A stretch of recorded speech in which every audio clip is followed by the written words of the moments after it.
آمين يا رب يا الله. ما كوبليك كوبليك يرانا كوبليك ولا مي كوبليك كوبليك رانا بارك الله فيكم هيا. Gaaffii qaba. Obboleessi kiyya tokko ka waraana jirutu jira.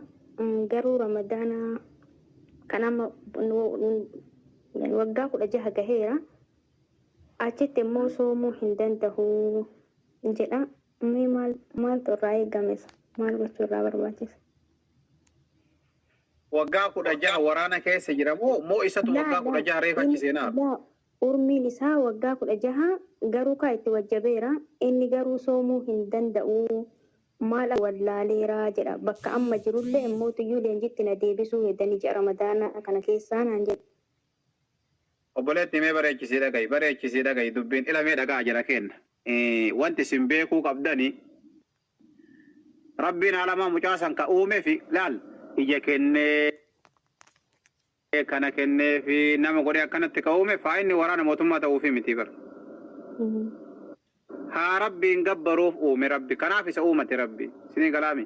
Rabbi mucaa kana ka uumateef haa isa gabbaruuf. Bas mootummaanoo jiruu duniyaa oofan. Yoo inni rabbii wal nama dhabsiise mootummaa ofirraa dhiisan jiran. Ofirraa dhiisan addi rakkoon qabu. Laakiin yoo inni salaatii soomi rakkoon qabu jedhee soomee salaata mucaan.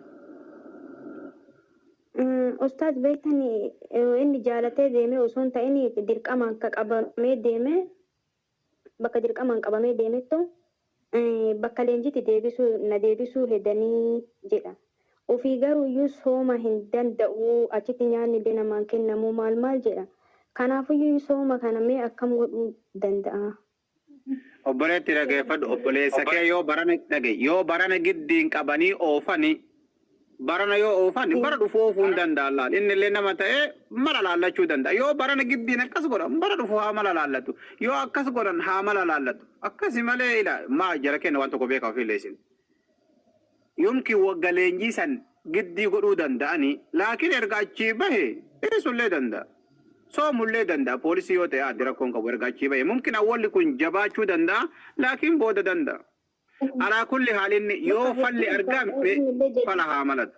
Inni jadiida waan ta'eef ustaaz. Akkasi yoo falli argame falli haa malatu. Alaa kulli haal erga fayyaa qabaate mucaani yoo soomuu hin dandeenye yoo nyaate dirqama qadaa baasuun isaa dirqama. Inshallah ishee gaaffii lammataa ustaaz baqa gaaffii takkitti isin gaafadhee.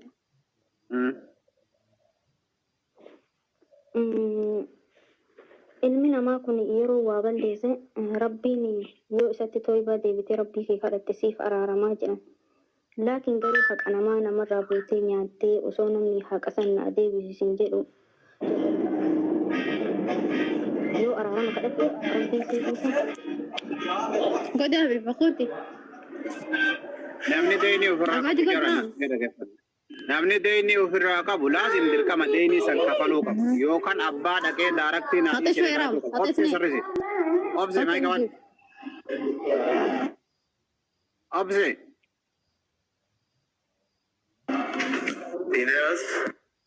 Maayii qaban obboleessa. Akkas obboleetti. Yaa namicha san dhiifama gaafatu yaa kafalu. Chaansii lamaan kana qofa qaba inni.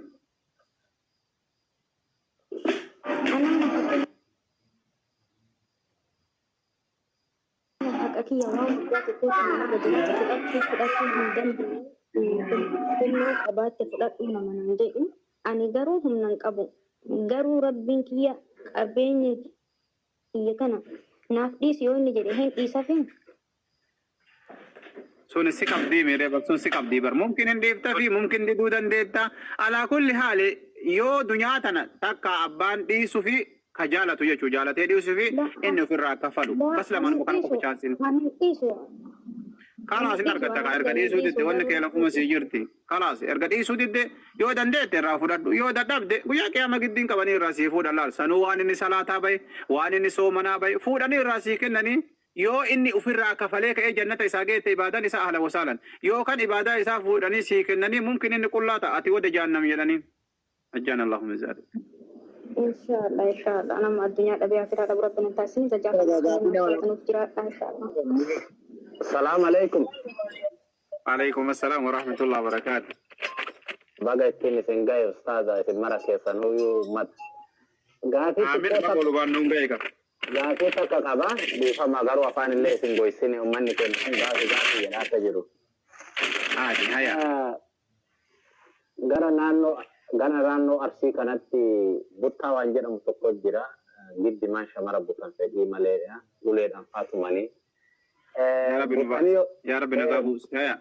Butanii yoo jedhanii osuma isiin fedhe isii malee abbaan osoo ittiin mul'atin mana faa biraa faa ta'anii ittiin dhokatanii akka ittiin nikaa hidhanii nikeenni sun hin ta'uu jedhanii yookaan ittiin dhokatanii akka ittiin nikaa hidhanii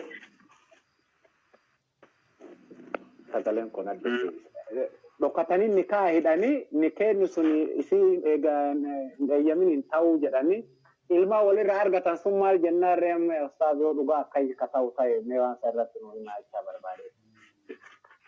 Akkas ila wanti jiru obboleessa kiyya ila wanta ati beekuu qabdu aadaa Arsii keessatti dhalaa yoo butanii dhalaalleen butanii manaan geennan beeyte qurxii garaa murattee bar kalaas dhalaa nyaapha bira seente hin deebitu akkasii beekame kalqi.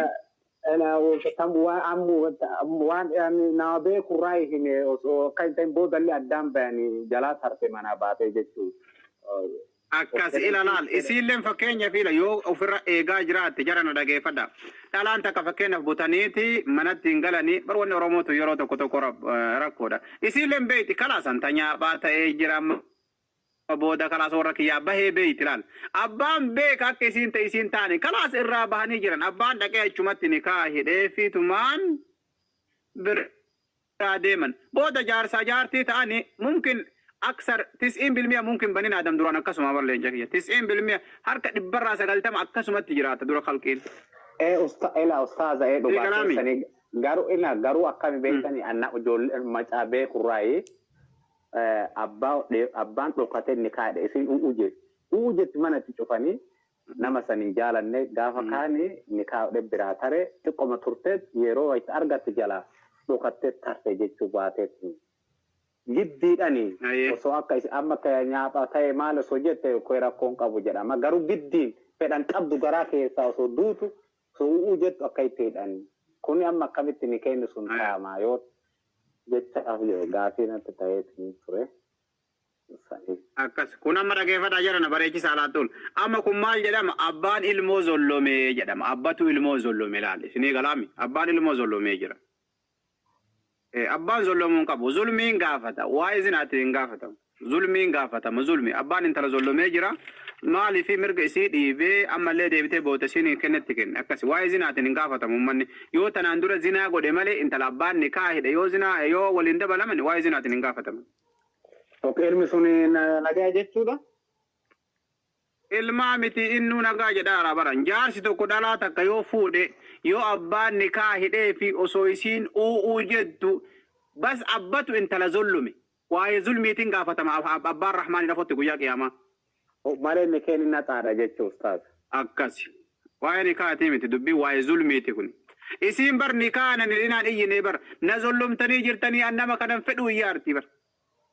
Anu bar takka laalladhe ustaaz amma akka itti butuu edaasanii fi micattii wayina didde. Inshallah karabbi keera gaafin keenaa deemee galatooma. Oma atillee abbaa intala zullumu qopheeffatte. Abbaan zollomuu dhabee ani butadhee jira ka ustaaza maal godhare. Amma dhageeffadhu ka amma waan harkaan qabdeef dhaga yoo amma fakkeenyaaf intala takka dhayitee harkaan qabdaami. Qabuu miti ulemaan tumnee fudhannaa naannoo keenyatti rakkoon qabu. Baree dalaal tokkoffaa qabuurraa gaafatamta lammata ulee tumuu irraa gaafatamta mumkin guyyaa qiyaamaa isin akkasumatti tumaa gara jaannamsi gottotummadha. Akkam godharee okay. Haa ta'u okeeshii maraafu gaafin kun adeebeera waan nan kana galatooma rabbiiti. Anama tumee ustaaza anama tumee fi tumuu dhaballee bakka anama kenni naa ta'e. أكس. السلام عليكم ورحمة الله وبركاته أستاذة. وعليكم السلام ورحمة الله وبركاته. أكم نجاح يا جر الحمد لله رب العالمين. أنا ترى وري قاستير أستاذ وماما نميساني بوهرة تاجدة دائما أنا ترى جرا. قافي وهي كوا أستاذة كنا بقى ربيني رمضان كنا نسينجه. isinillee maatii keessan irraa firaarii keessan hunda isa baga rabbiin ittiin gabbaleen keenya keessatti jirtanis Gaafii gabaabduu wayii qaba. Ani normaalii harka nama hin fuudhu.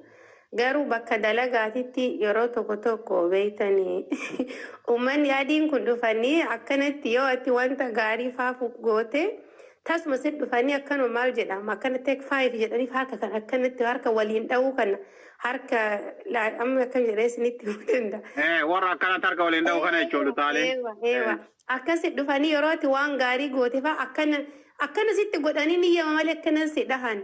Wanta san amman yeroo sanii ni rifadhaan isinii galee yeroo tokko tokko namni yaanne akkasiin godhanii ofii ammoo ani oduu hafaa oduu adhee deema ganam wayita manaafuu akka salaataa achitti salaatuu danda'utti achitti yeroo gadi namaaf hin mijjatu. Mee wanti suni oduu san deebi'ee oduu'achuu qabamoo wanni ani osoo nama san harka fuudhuu hin fedhin bakkitee dalagaa faa deemtee bakka gurguddaa faa dhayitee faa harka si fuudhu sitti hidhatanii yeroo garii lakki jennee harkuma keenya qoma qabannee faa dhiifna yeroo garii faa sheemiin nama qabee kamasi keessa hin jirre tokko akkasitti.